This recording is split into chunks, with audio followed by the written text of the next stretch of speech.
जय श्री राधे।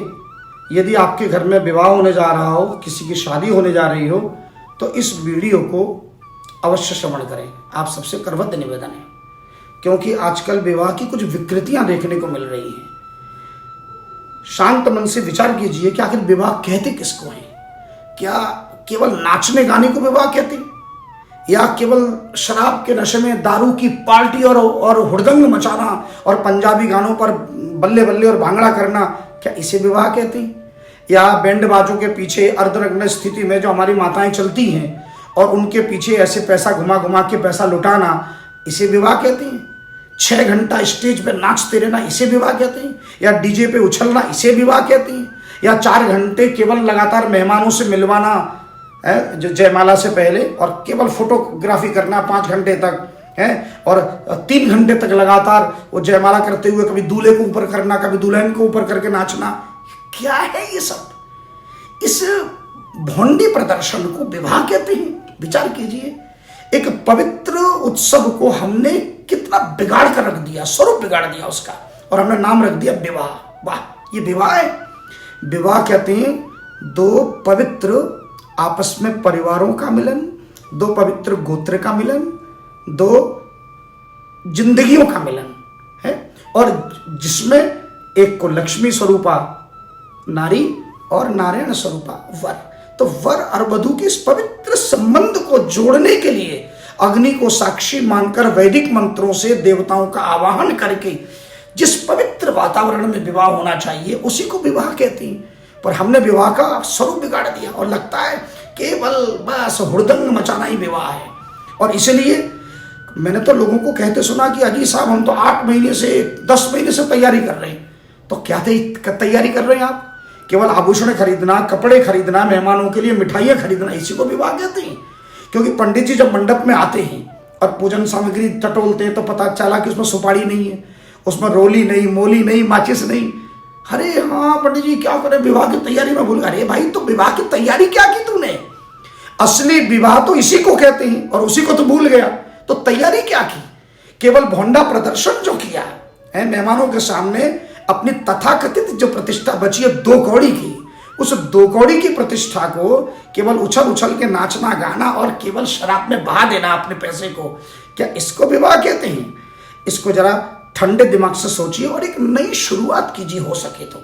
क्योंकि विवाह, आप विचार करो कि जहां जिस अपवित्र स्थान पर दारू के ढेर के बोतल लगे हों, आप कभी विवाह मंडपों पर जाके देखिएगा, विवाह से आगे पीछे है ना, तो स्वयंवर पैलेस हो अथवा अन्य कितने भी पैलेस हो, जहां जहां विवाह होते हैं, विवाह पैलेस आदि, उन सब पैलेसों में जाके देखिएगा तो वहां पर शराब के ढेरों बोतल आपको मिलेंगे। ऐसे अपवित्र जहां जहां हड्डियां फेंकी जाती हो, हड्डियों का ढेर लगा हो, शराब के ढेर लगे हो, ऐसे अपवित्र स्थान पर आपको लगता है कि जब ब्राह्मण देवताओं का आह्वान करते होंगे तो वो देवता वहां आते होंगे, गुरुजन वहां आते होंगे, हमारे भगवान, हमारे इष्ट और हमारे आराध्य और हमारे कुल देवता क्या ऐसे अपवित्र स्थान पर आते हैं? विचार कीजिएगा। और यदि आप शांत मन से विचार करोगे तो आप पाओगे कि विवाह जैसा पवित्र उत्सव यदि मनाना हो तो उसके लिए कोई सुंदर मंदिर का प्रांगण हो, कोई गौशाला का प्रांगण हो, कोई सुंदर आश्रम हो, अथवा कोई धार्मिक स्थल हो, कोई तीर्थ स्थल हो, जहाँ के पवित्र वातावरण में आप विवाह का उत्सव करिए और पवित्र मंडप के नीचे वेदी पर बैठकर और शांत मन से। और होता क्या है कि आपने 4 घंटे तो फोटोग्राफी में लगा दिए, 3 घंटा जयमाला में लगा दिए, 4 घंटे मेहमानों को मिलने में लगा दिए, सारा काम आपने खुल के किया बड़ी तसल्ली से। लेकिन रात के 2 बजे, 3 बजे, 4 बजे जब वो जिस समय मंत्रोच्चारण करके फेरे का समय होता है, उस समय पंडित जी जल्दी करो, टाइम हो रहा है, विदा करानी है। पंडित जी भी मुस्कुराते हैं कि अरे मूर्ख हो, जिस कार्य को करने के लिए आया है उस कार्य को तो गौण कर दिया, अनदेखी कर दिया, और जो नहीं करना चाहिए उसमें पैसे खर्च कर दिए हैं, लाखों करोड़ रुपयों से बहा दिया। और यही हाल पंडित जी को दक्षिणा देते समय भी सबकी अम्मा मरती है।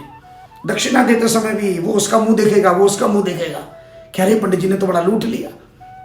यानी आपने शराबियों पर पैसा लुटाया, आपने प्रत्येक, चाहे बैंड बजाने वालों पर, चाहे वो आपने विवाह मंडप वालों पर लाखों बहाया, पर जो पवित्र मंत्रों का आह्वान करके, जो रात्रि जागरण करके, वैदिक मंत्रों का है पालन करके और वैदिक संस्कृति का पालन करके और जो सदाचार का पालन करके और एक आसन पर बैठकर जो इस पवित्र आयोजन को कराता है उसको अनदेखी कर देती है और फिर कहते हैं शादी टूट गई, लड़की भाग गई।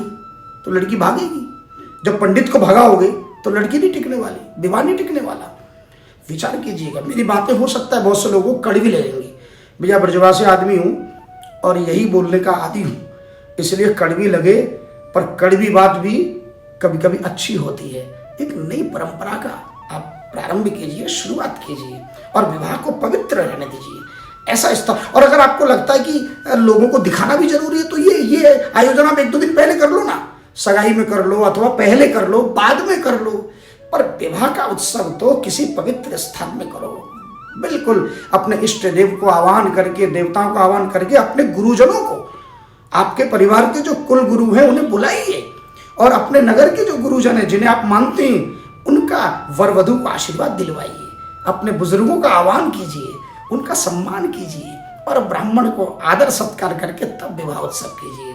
मुझे लगता है तभी विवाह सार्थक है। और विवाह के भोजन में भी कोई अपवित्र वस्तुओं का, कोई भी तामसी पदार्थों को शामिल मत कीजिए, उसमें पवित्र वस्तुओं का सेवन कराइए। आगे पीछे अगर कोई पार्टी करना है तो खूब कीजिए, कौन मना करता है। समय के साथ चलना अच्छी बात है, चलिए, पर विवाह जैसे पवित्र अनुष्ठान को गौण मत कीजिए। जय जय श्री राधे।